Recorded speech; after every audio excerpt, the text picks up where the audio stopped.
I'm Queen Sylvie of the multiple award-winning The Queen Sylvie Show. You want to expand and get noticed? Then come outside your box and into our world.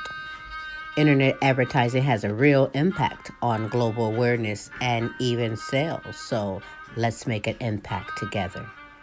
Offering for a limited time advertising and sponsorship packages that excel your purpose. So contact Queen Sylvie or Smooth Tim for the exciting opportunities that awaits. Yeah.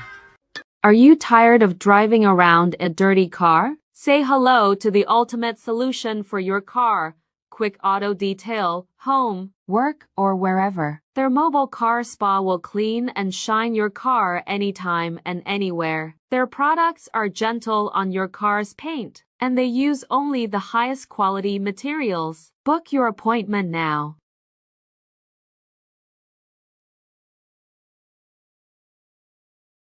Hey kids, how would you like to hear this on the screen instead of the great show you came to see?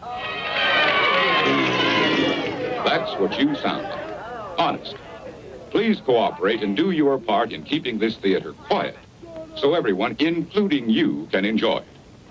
Now remember, lots of adults and kids too paid admission to enjoy the show. We must insist on absolute quiet. Oh, good madness!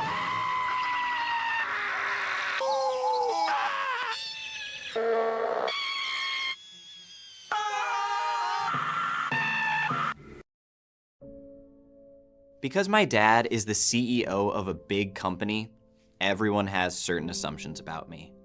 And just because I work for him at his company, they think I didn't earn my success. But I want to earn everything I achieve, no matter who my dad is. Which is why I refuse to let him help me sexually harass my subordinates. And I always will.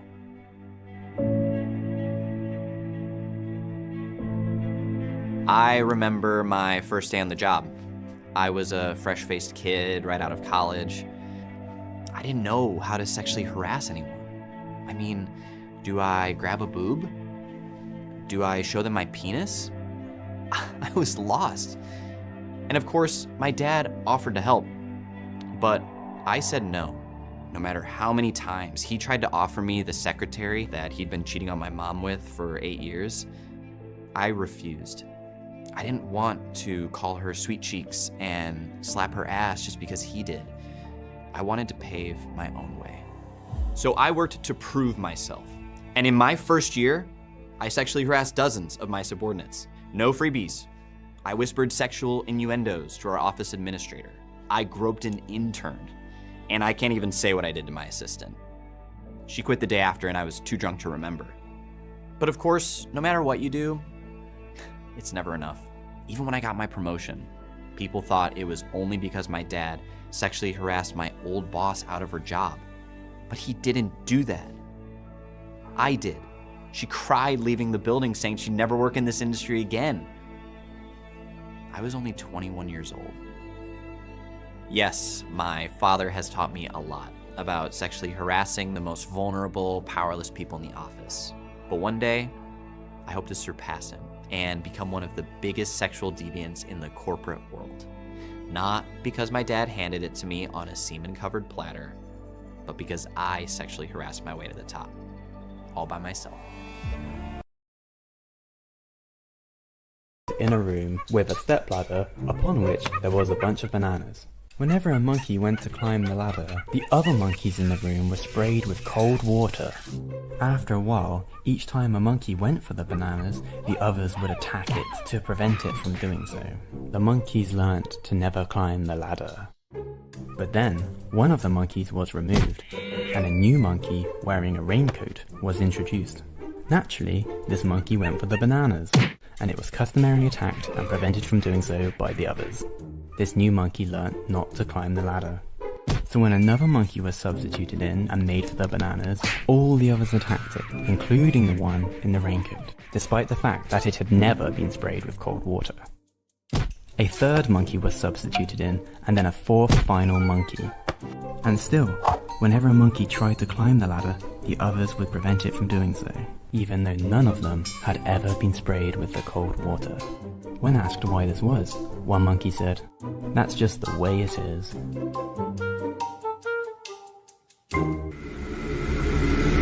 Ladies and gentlemen, may I have your attention, please?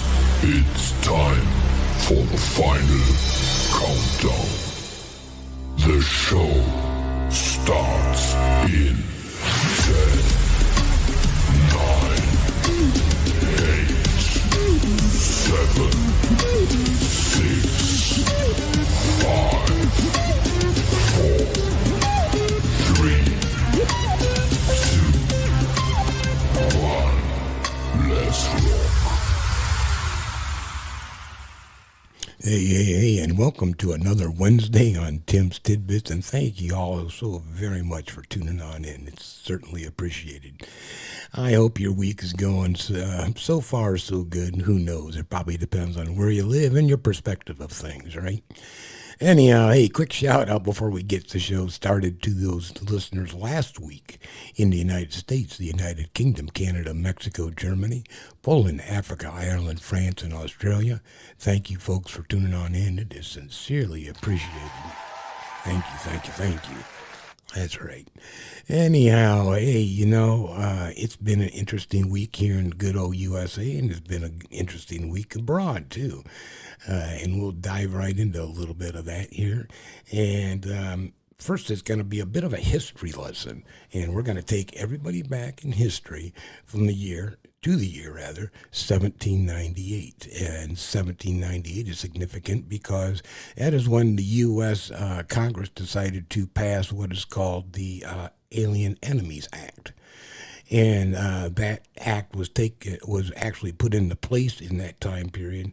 That is when the English was getting into it with the French, and our people in Congress didn't want people coming over here, Frenchies, and creating sympathizers in the U.S. to where we would get back into a war. We just got out of the war of 1776 with the English, and that was all over debt that they incurred because 10 years earlier, we was fighting with the French, right? In 1760. So, yeah. Anyhow, let's get back to the whole thing. The Alien Enemies Act of 1798. It has been that long ago that and I think it has been invoked maybe once or twice since. But it appears that to get rid of all the unwanted immigrants, this is what we're going to do. Multiple U.S. officials tell CBS News that for the first time in U.S. history, the Wartime Alien Enemies Act will be invoked while the U.S. isn't at war at all. President Trump spoke at the Department of Justice on Friday, vowing to crack down on illegal immigration and painting a dark picture of the border he says he inherited. These are rough killer people, and they allowed them in by the millions. The act had been invoked just 3 times in U.S. history: the War of 1812, World War I, and World War II, when it was used to enact and justify Japanese internment. As of now, we're not at war. So just from the get-go, we're in uncharted territory. I think one of our biggest fears, right, is the possibility of the federal government using this law to detain and deport immigrants. City immigration advocates we spoke with described a fear each day that's outweighed only by the fear of what tomorrow may bring. Right now, it's suspecting what is next and trying to play defense. What frightens me the most in this moment about the act and everything else is the way in which our government is supposed to have checks and balances. Trump's planned use of the Alien Enemies Act is expected to face federal lawsuits. But unless the courts grant relief while considering those, use of the act may continue through the legal process. What would happen to anybody who happens to be detained, deported during that time while it's being fought in court? Just waiting for courts to intervene in and of itself is going to cause irreparable harm. Doug Williams, CBS News, New York. Interesting, yes. We haven't used it in eons. Yeah, as I said at the top, It was enacted in 1798 because of the upcoming English and French War. So, yeah, 1780. So, interesting. Yeah. Anyhow, we'll see how that plays out, especially in the court system. And, they are deporting a whole lot of individuals. I seen that they had deported, I think it was Venezuelan people. They put on a plane and they landed it at the airport, and they showed them getting off. And apparently it wasn't cleared with the government. Trump says it, I don't know. But they're flying them on out of here. And anybody that doesn't belong is going to have to get out. And J.D. Vance explains it all so you get a little bit better understanding from the VP himself how all this works. Laura, a green card holder, even if I might like that green card holder, doesn't have an indefinite right to be in the United States of America, right? American citizens have different rights from people who have green cards, from people who have student visas. And so my attitude on this is, this is not fundamentally about free speech. And to me, yes, it's about national security, but it's also more importantly about who do we, as an American public, decide gets to join our national community? And if the Secretary of State and the President decide this person shouldn't be in America and they have no legal right to stay here, it's as simple as that. Do you see more such deportations happening? I think we'll certainly see some people who get deported on student visas if we determine that it's not in the best interest of the United States to have them in our country. So yeah, I don't know how high that number is going to be, but you're going to see more people. Interesting. Yeah, that all comes from that kid that got deported and he lost he was here on a student visa, but he was speaking out against the Iranian government and not the Iranian government, rather. They're speaking out about the war in Gaza with Israel and all that, and how some of these students are just not Netanyahu fans. But apparently, yeah, you can't have free speech depending upon your status. I'm not quite sure. JD explained it kind of, didn't he? If they don't like what you say, then you're out.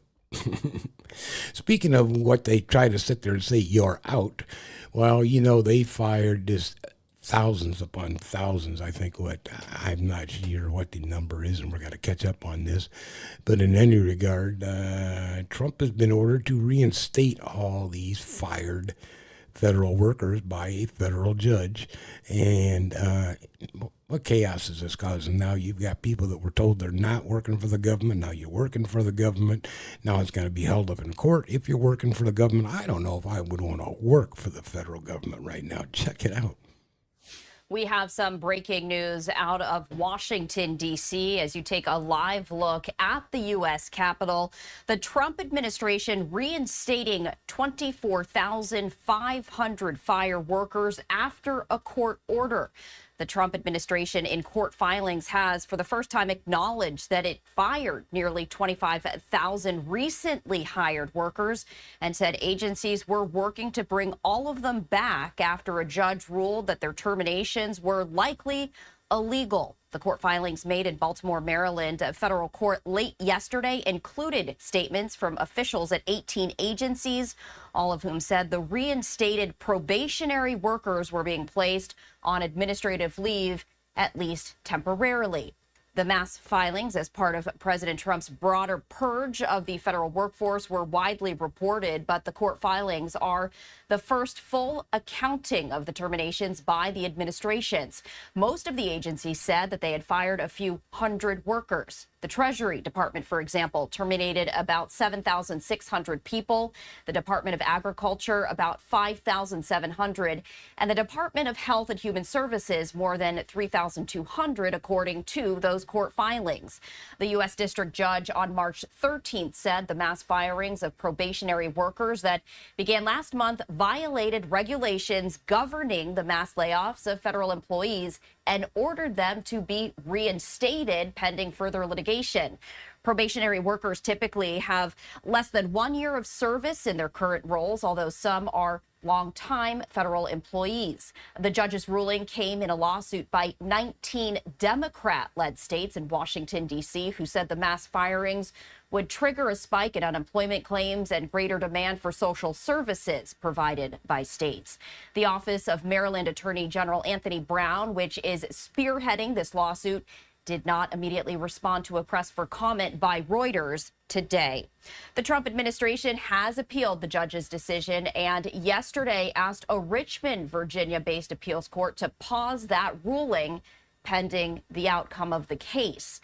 Hours before the judge issued his ruling, a federal judge in San Francisco had ordered that probationary workers be reinstated at 6 agencies, including 5 also covered by the judge's order and the U.S. Department of Defense. The administration has also appealed that decision.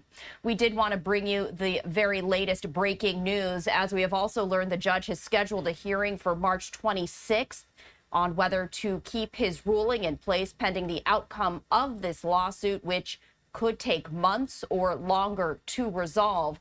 But at this point in time, on this Tuesday morning, we have learned the Trump administration is now reinstating 24,500 fire workers after that court order. There is appeals process in place, and there is a hearing scheduled for March 26th on whether the judge will keep his ruling pending the outcome of that lawsuit, which could take months or longer to resolve.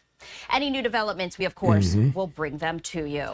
Absolutely. Yeah, it could take months and months to resolve. So 24,500 workers reinstated, and they're going to, from an appeal, and now Trump's going to appeal it to another judge, and it depends. He'll probably appeal it to a judge that he appointed, right?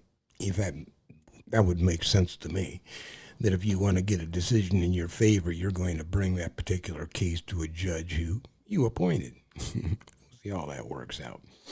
And, speaking of appointments, and I like to keep up with appointments, there is a new D.C. U.S. attorney that was appointed by the Trump administration. And actually, yeah, he is kind of maybe famous. I mean, I don't know. His name is Ed Martin. You may or may not have seen him on TV before. More than likely, probably where you saw him on TV would have been maybe the January 6th insurrection. One of Donald Trump's first acts upon being sworn in as president for a second term was to appoint a new U.S. attorney in Washington, D.C. His name is Ed Martin. It quickly became clear what made Ed Martin so appealing to Trump for this term. Ed Martin was at the U.S. Capitol on January 6th. He said it was great, said it was like Mardi Gras. He later served as a defense lawyer for several Trump supporters who were charged with attacking police officers during the attack on the Capitol that day. Once Trump named him U.S. attorney in Washington, the top federal prosecutor in Washington, D.C., Mr. Martin immediately set about demoting and firing federal prosecutors who had worked on January 6th cases. He also, honestly, tried to indict Chuck Schumer, the top Democrat in the Senate, an effort so outlandish he apparently couldn't even get Trump Justice Department officials to sign off on it. Ed Martin also tried to get one top prosecutor in his office to order a bank to freeze billions of dollars that had been dispersed by the Biden administration in a federal grant. That prosecutor resigned rather than follow that order from Ed Martin. She resigned because she said there was no crime, there was no legal justification for opening a criminal investigation and thereby freezing those funds. She said he was essentially telling her to fake a criminal investigation, and she wouldn't do it. Ed Martin, after she resigned, then personally signed and submitted a seizure warrant for the funds in that bank account because he couldn't find anybody else willing to sign it. The judge he submitted that warrant to rejected it because, again, no evidence of any crime. This week, Congressman Jamie Raskin, Democrat of Maryland, asked the Justice Department's Inspector General to open an inquiry into the behavior of Mr. Martin as U.S. attorney in Washington, D.C. Raskin's letter outlined all the things Martin has done that he says could potentially deserve investigation by the Inspector General. The list runs to 9 pages, single-spaced, in small type. Ed Martin hasn't even been running that office for 2 months. Democrats in the Senate have also asked for an investigation of Ed Martin from the D.C. bar. And in a development that's surely totally unrelated, I should mention that Ed Martin and Trump's Attorney General Pam Bondi are reportedly now moving to try to take control of the D.C. bar themselves. They're doing it very stealthily by having Ed Martin's deputy and Pam Bondi's brother run for leadership roles to take over the D.C. bar. Good luck with that. I'm sure nobody will notice. Is it the Bondi as in? Yeah, nobody will notice that. Yeah. So, yeah, there's what happens when he's qualified. He was at the Capitol at one time, and he wants to throw out some frivolous lawsuits against people, Chuck Schumer and such. Yeah, so there's one of your appointees by our current president. Anyhow, hey, let's move on a little bit. A couple of shows back, we had talked about that Donald and Elon would like to take a tour of Fort Knox to make sure that our gold reserve is still there. I mean, I don't know what the idea behind the whole visit would be. But in any regard, we are also being led, just not being investing in gold to help maintain and sustain the economy of the United States. Trump is pushing forward the idea that we start investing in crypto. So besides our gold reserve, perhaps we should start thinking about the U.S. having a crypto reserve. And in that thought, he decided to host a crypto summit, let's call it, at the White House. And take a look. Tremendous people very interested in this subject. And last year, I promised to make America the Bitcoin superpower of the world and the crypto capital of the planet. And we're taking historic action to deliver on that promise, as you know, around the table. Yesterday, I signed an executive order officially creating our strategic Bitcoin reserve. And this will be a virtual Fort Knox for digital gold to be housed within the United States Treasury. That's a big thing, Scott. Now pay attention to what is going to happen here. Pay attention. This is funny. The federal government is already among the largest holders of Bitcoin, as you know. Really one of the largest holders in the world, with as many as 200,000 Bitcoin obtained via civil law and various other forms of law, and including enforcement actions.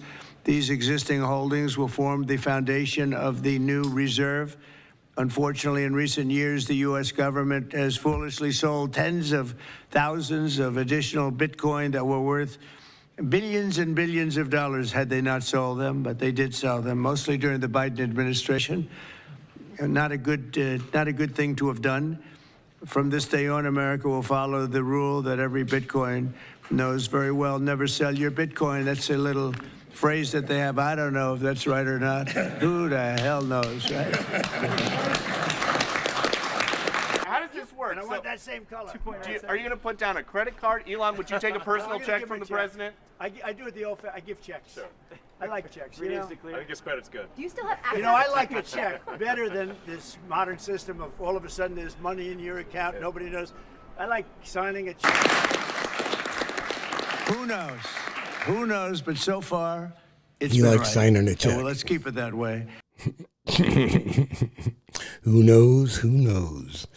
Interesting. Yeah, he talks out of both sides of his mouth. Let's invest in crypto, but I still prefer to write a check. I don't like that electronic. All of a sudden, it's in your bank, out of your bank stuff.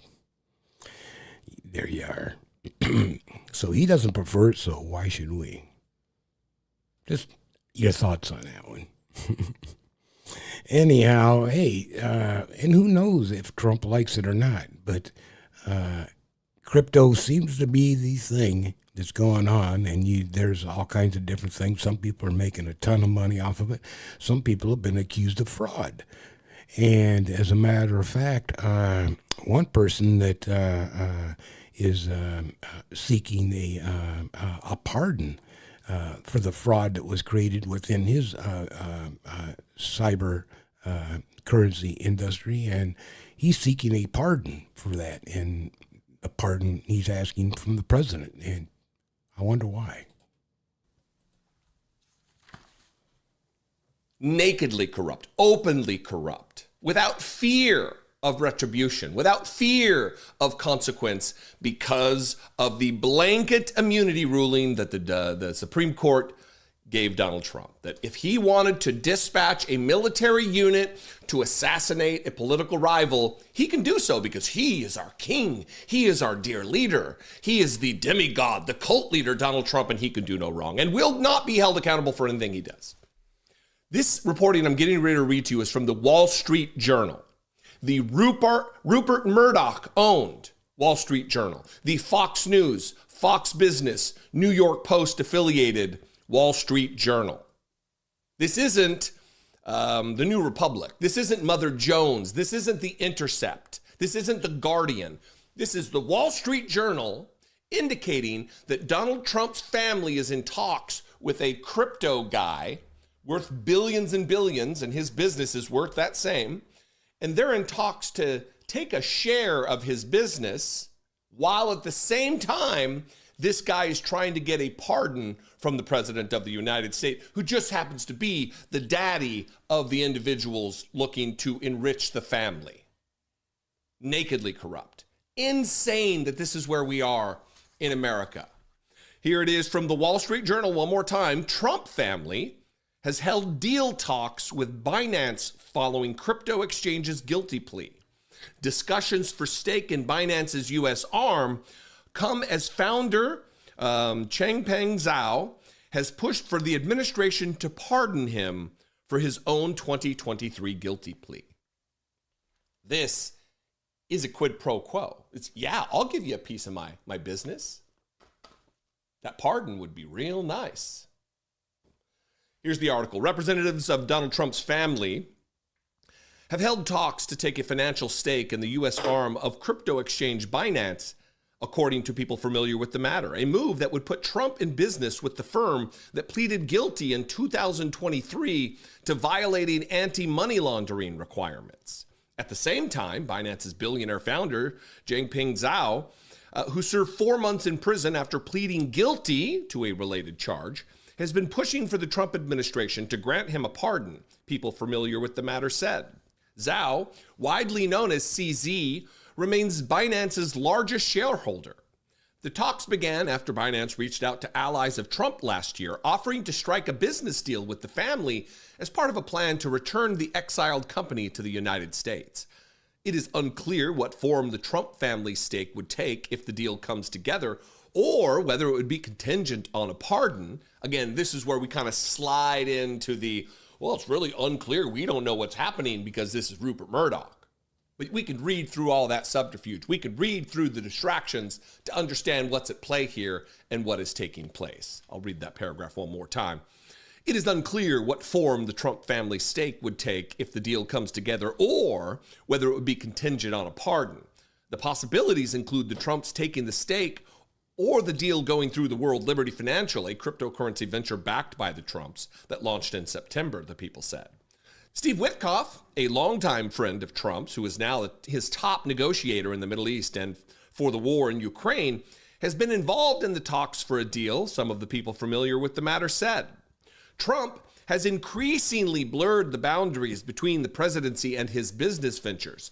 His family has been profiting from his election victory, with First Lady Melania Trump signing a $40 million documentary deal, and Trump seeking tens of millions in financial settlements from companies he has sued earlier, much of which has gone to fund his presidential library. But pursuing a business deal involving a felon seeking a pardon from his administration would be an unprecedented overlap of his business and the Yeah, a bit of an overlap, but I mean, hey, I feel there's an overlap. Let me go back a few episodes ago. I mean, that stuff is shady. So if I give you a pardon, I can get a part of your business. That's crazy. Yeah, that could go a long way. But the same thing happened down in the Panama Canal. And, the U.S. company, BlackRock, bought 2 of the ports down in the Panama Canal. Well, guess who's a big shareholder of BlackRock? The Trumps. Surprise, surprise. So, yeah, they're jumping into the Panama Canal business, jumping into the cybercoin business, and also We'll see if they drag the U.S. into creating some type of, cyber currency stronghold. That's going to be interesting because that's all computerized. That just seems so super dangerous to me. We'll see what goes on. All kinds of stuff, people. Just keep your eye on it and see what's happening. Anyhow, hey, let's move on. And I got seriously disappointed, so dismayed. One of my favorite times of the year is when you get that knock on the door or you get the call from the relative. Time for Girl Scout cookies. Who doesn't love Girl Scout cookies? But until this subject came up, and wait, let me move back. One session. I'll talk about Girl Scout cookies here in a second. But you know how Trump has always said that he thought the election was rigged when he ran against Biden, and there was voter fraud when I think probably when he was running against Hillary. Kamala. So, any regards, let's take a look at what happened in a conversation that he was having with FIFA, which is the soccer organization, and they're going to be hosting some events here in the United States. But take a quick look at this, and then we'll get back and talk about our cookies. Donald Trump appears to have said the quiet bit out loud, live on camera. During a press conference for the new FIFA tournament being held in the United States this year and the World Cup arriving in 2026, President Donald Trump was expressing his disappointment he wasn't going to be president for the tournament. And then he said something I didn't think he meant to. He openly admitted that the US election was rigged so that he could become president again. Now, some people are saying that he just fumbled his words and it's not what he meant, but I'm not so sure. I think he actually did mean it, and he forgot that it was being filmed for a moment. The sort of comment that you'd make at a dinner party where you expect everybody to laugh and joke along and smile and nod. But whether it was a slip of the tongue or he's actually being truthful, it kind of does line up a bit with what his actions are regarding Russia and Ukraine. If Russia had helped him win the election, then maybe he's trying to repay the favour. Who knows? Have a look at this clip and tell me what you think. Is it just the ramblings of a 70-year-old man, or is there some truth in there? That's what it is. That's what it is. That's really amazing when you think of it. I've never heard that expressed. That's a lot. When we made this, it was made during my term, my first term, and it was so sad because I said, can you imagine I'm not going to be president? And that's too bad. And then what happened is they rigged the election and I became president. So that was a good thing. That was quite an achievement for both of us. So I'll be president during the World Cup and during the Olympics, which we were very instrumental in getting. Okay, so they rigged the election. Now I'm president. I thought you'd enjoy that. You know how he's always talking about rigged elections. So that could have been a Freudian slip. One never knows. Anyhow, hey, let's move on to the Girl Scout cookies, get away from Donnie for a minute. And as I told you, my favorite time of the year was when they're selling cookies. And now it seems that, I'm completely dismayed because there's been a lawsuit levied against the Girl Scouts. It is bad timing. Good morning, Matt and Tam. So the Girl Scouts of America being slapped with a class action lawsuit over accusations of toxic cookies. The suit was filed in a New York federal court this week. It cites a study by the groups Moms Across America and GMO Science that claim 100% of cookies they tested contained heavy metals, pesticides, and other toxins. Now, the study's claims were based on a small sample size, just 25 cookies across 3 states. The results were not peer-reviewed, nor were they published in a scientific journal. The suit seeks $5 million in damages and calls for the cookie sellers to disclose the substances on the packaging. In a blog response, the Girl Scouts insist their cookies are safe to eat and are manufactured in line with all food safety regulations, adding that heavy metals occur naturally in soil where trace amounts are not a safety issue. So those cookies are not a safety issue because everything will have trace amounts of metals. And they are passing FDA inspections, even though I'm not sure if they even have FDA inspections anymore since the administration laid off all the workers. That could be part of the 26,000 or 24,500 people that they call back, rather, so that you could get some FDA inspections and some other services rendered to you, interestingly enough. Anyhow, people, I'm going to go into another segment, which let's kind of call it a bit of watching your wallets. And actually, it's kind of a feel-good moment, too, because, there's people, especially the elderly, that they can get conned. There's so many different ways that people have figured out to try to get into your bank, get into your wallet, and take your money. But how about this one lady went into a gas station, and the attendant at the gas station sensed something was just a little bit amiss. Check this out. Thank you so much. You saved me $6,200. I'm glad. Eric Stewart is more than just an employee that works behind the register at this gas station convenience store in Gallatin, Tennessee. He's looking out for his customers, like Lisa Clark, who nearly fell victim to a text message scam. One day, Lisa came in looking to use the Bitcoin machine, telling WTVF, when they're talking on the phone and they're at the Bitcoin machine, that's a red flag. She had gotten a text message with what appeared to be legal documents with her personal information on it. Said that I was being charged with bank fraud and conspiracy to commit bank fraud against the United States government. And it also said that my name and email address had opened up 22 checking accounts for PPP loans. Lisa was told she needed to deposit money in order to avoid going to jail. Just before making the transaction, Eric stepped in. I whispered to her so the caller couldn't hear me. I was like, can you put them on mute? And she goes, all right, hold on. She put on mute, and I said, hey, do you know who you're talking to? She goes, no. I said, ma'am, this is a scam. And with that, Lisa was spared losing her savings. And for Eric, it's all in a... Why, thank you very much, Eric.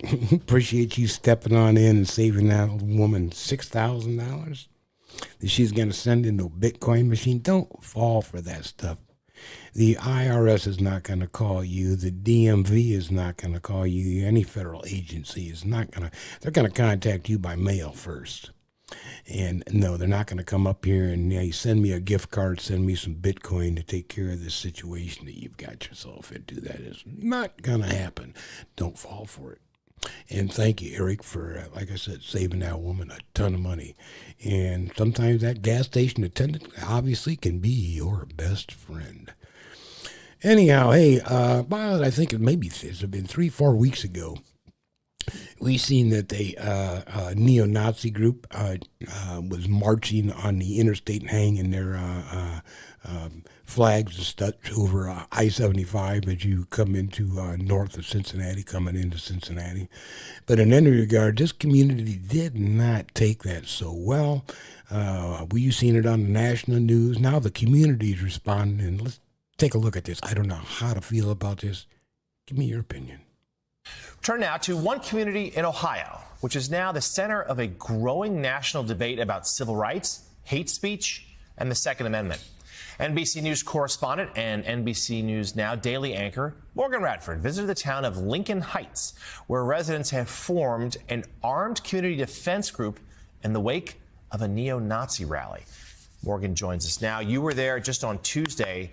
What did the residents tell you about what's going on? Yeah, I was there just this week. John, it was fascinating because what's interesting is that this town was founded during the Great Migration back in the 1920s as a refuge for black citizens, which is why it was especially painful when neo-Nazis suddenly appeared in this 3,000-person majority black town. But they decided to fight back, taking up arms and patrolling their own streets. Now they're at the center of a much larger debate about protection and free speech and who gets it.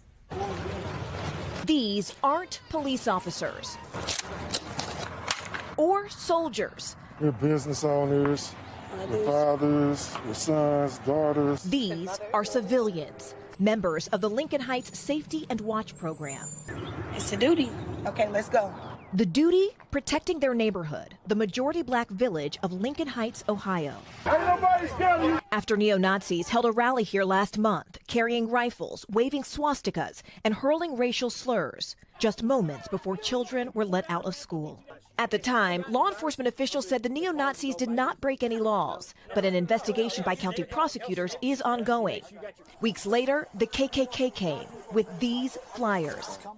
First African-American community above the Mason-Dixon line of staff. Safety and Watch Group spokesperson Durrance Daniels says the police did not do enough, which was more chilling because the town was founded in the 1920s as a safe haven for black residents. Lincoln Heights is our home. If somebody broke into your home, you call the police, and the police says, you know, if they do it again, we haven't broken any law, so we're just going to allow them to break into your home again. What would you do? Are you worried at all that having a potentially armed response could just create more friction, create more danger?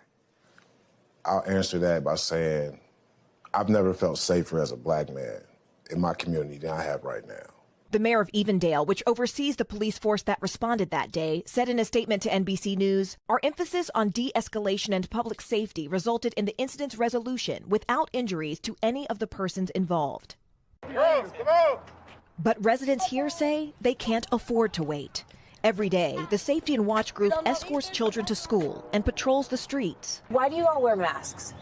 Those Nazis, we have reports of them finding our backgrounds, so we're not hiding ourselves from the residents, but we're protecting our family from what we're doing out here. While many locals do support the security group, some, like business owner Eric Ruffin, say they wish the group wasn't needed. We don't want to become what we hate. You know, we don't want to become a group of people that walk around feeling like we have a reason in America to have to protect ourselves. We never should. Yeah, that's kind of a whole sad situation. Yeah, what is freedom of speech, and how far do you let freedom of speech go when, you know, that speech starts going to where it's actually spewing hate? And yeah, I do not agree with that whatsoever. You know, there has to be a line drawn. And when you're inciting a reaction with those negative words, whether you're dropping the N-bomb or you're referring, you know, to Jews as lower class citizens, whatever the case may be, folks. Yeah, somewhere there needs to be a line. Somewhere there needs to be a line drawn. Anyhow, let's move on to interesting part of the show that I like to call, dude, seriously, what the fuck? And, you know, we've done a lot of different segments where we've covered some of the TSA and what goes on at TSA, where they do some illegal searches of people's bags just because you might not look right, and or, you know, just long lines that can occur going through TSA. And you say, you know, is it worth it standing in line waiting for all these other people ahead of me who probably are just simply trying to get from one place to another just like me? Unfortunately, no, there's always somebody that does something just a little bit stupid, and that's this person's dude. Seriously, what the fuck? Finally tonight, take a look at what a Pennsylvania man tried to get past security at Newark's airport Friday. That is a turtle, more specifically a red-eared slider, according to its owner. Agents were alerted when he set off an alarm while passing through a TSA body scanner. A pat-down revealed he wrapped the turtle in a blue towel and stuffed it down the front of his pants. He was escorted away by police. The turtle was also confiscated. Police said that they would contact Fish and Wildlife officials. Red-eared sliders, more commonly sold as pets. I think we're all might be thinking the same thing on that. That's our news at 10. You can find us anytime at fox56.com. So he shoved a turtle down his pants and he's trying to go through TSA like nobody would notice. They might just think, oh, there's a hell of a man. Look at the bulge in his jeans. Jesus. I swear to God, people, unbelievable some of the stunts people will pull and think they can get away with. Speaking of some of the stunts that people pull and think they can get away with, leads right into this week's Asshole Award. That's right. And this week's Asshole Award goes to a fine, outstanding Minnesota senator who got himself, I'd say, in a little bit of a jam with a minor. Our top story tonight, a state senator is facing solicitation charges in Bloomington. Police say that Justin Eichhorn was there to meet up with somebody he thought was a teenage girl. Our Mary McGuire joining us outside Bloomington Police Headquarters tonight with the latest on this investigation. Mary? Well, Kelsey, this state senator was supposed to be over in St. Paul today at the state capitol taking part in legislative committee hearings, but instead he's being held here at the Bloomington Police Department on felony charges. Now, police say that 40-year-old Justin Eichhorn was arrested yesterday on the 8300 block of Normandale Boulevard. He thought he was talking to a 16-year-old girl online, making plans to meet up, but it was actually a detective with Bloomington Police. He has not been formally charged yet, but felony solicitation charges are pending. After the news of his arrest broke, Senate Republicans released a statement calling for his immediate resignation, saying he has a difficult road ahead and needs to focus on his family. We also spoke with one of his colleagues in the House who had some strong words for his alleged conduct. Sad and disgusting. That's all I have to say about it. When legislators who are supposed to write the law and uphold the law are caught doing stuff that's evil and egregious, I don't like it, and I call it out, no matter if they have an R after their name or a DFL. It's sad. It's a sad day for Minnesota. Now, if Senator Eichhorn were to resign, it wouldn't have major implications at the Capitol. Right now, the Democrats have the majority at 34 seats compared to the Republicans' 33 seats. Now, we have reached out to the senator's office for comment on all of this. We have not heard back from them yet. And I wonder why you haven't heard back from him yet. No shit. I mean, what a sicko. He's talking to some 16-year-old girl, and he's in town on business, supposed to have his ass in the seat at the Senate doing his job that he's duly elected to do, and he's out there trolling minors. All righty then. Our government at work. So, hey, take it for what it is. Some of the things that are being done are good. Some of the things that are done are bad. And so we get a whole gambit of stuff. And I decided to, capsulize it, stick it in your ear, let you digest it for the rest of the evening as we get on out of here. And you wonder, what the hell did all that information just do? It just fried my brains. Yeah, from going back to 1798, a little visitation to history, to J.D. Vance explaining why we deport people when we feel like it, to our investments in our U.S. investing in cryptocurrency, and also the Trump family investing in cryptocurrency should they pardon the guy who's in prison for fraud on cryptocurrency now. I mean, it's insane. But hey, as far as Girl Scout cookies go, I think I'll still give them a go. And speaking of giving them a go, it's time to get on out of here, folks. I'm going to let you enjoy your weekend. And until next Wednesday, peace out. Have a good one. Trump's got it wrong. So does Elon Musk. We're not quitting. Americans from every walk of life, Democrats, Republicans, independents, they all know it's wrong to cut veterans' health care. Wrong to cut FAA air traffic controllers. Wrong to fire FBI agents for doing their jobs. Wrong to cut deals with corrupt politicians. Wrong to pardon terrorists. Wrong to get in bed with Putin. Wrong for an American president to call himself a king.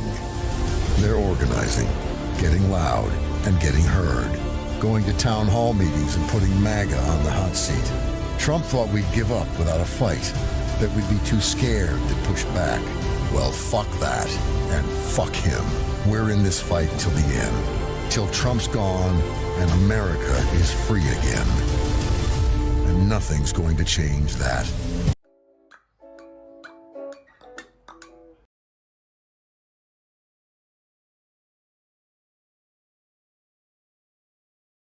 Thank you.